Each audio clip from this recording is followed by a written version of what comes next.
Yeah, I mean, it's extremely busy, and I think there was sort of open questions as to whether many of the typical audience would make it to Cannes, and I think they certainly have. There's very much a sort of global marketer community here, and I think that the agendas they have are quite different to previous years. You know, a lot of the conversations we've had are around, you know, ethical advertising, sustainability, things that, you know, in previous years I think may make up some of the questions at the end of an RFI, if you like, but now they're at the top. Like, it's very, they're expecting the market to be more progressive than it ever has been. From our side, there's obviously been a big change in our business in that we moved under Microsoft 2 weeks ago. So a lot of new conversations and expectations from the market in terms of what Xandr and Microsoft could be. There's a lot of potential in that business, obviously, for us. There's some obvious synergies that I think we'll take to market. But there's a lot of excitement and buzz around Microsoft and Xandr and what it could mean from a data point of view, a supply point of view, and obviously the technology that we've typically brought to market across the DSP, the SSP, and now Xandr Curate. Well, I think if we want to work with you know, large global clients, it's still very hard to innovate with them in virtual scenarios. I mean, it's doable, but it's the conversations, the creativity side of it, I think we've missed. I think that's always going to be harder.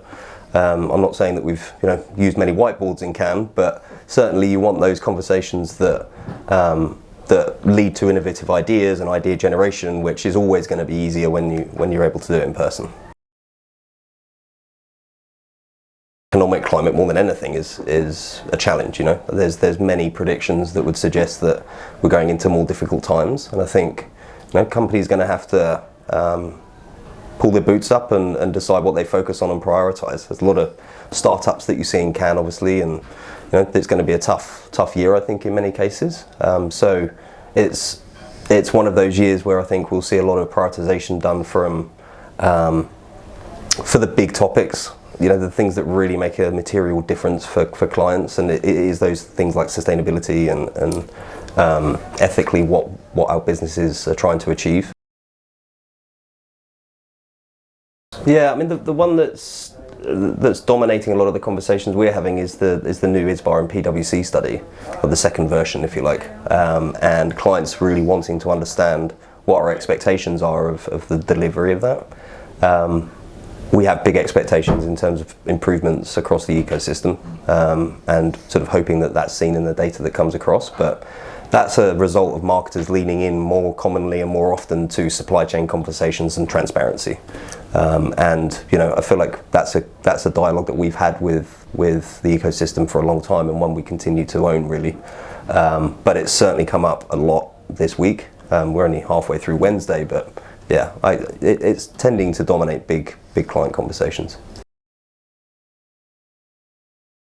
Yeah, I think, like, with the rise of walled gardens and the need for marketers to frankly do more contracts with ad tech companies, and decide those that they plan to build on strategically versus just use as point solutions. You know, a lot of legal teams and procurement teams, etc., have had to get involved with multiple stakeholders, relationships, contracts, just by nature of how the industry is set up now. So just using a single DSP, for example, it's not a thing. It can't happen if you really want to scale globally.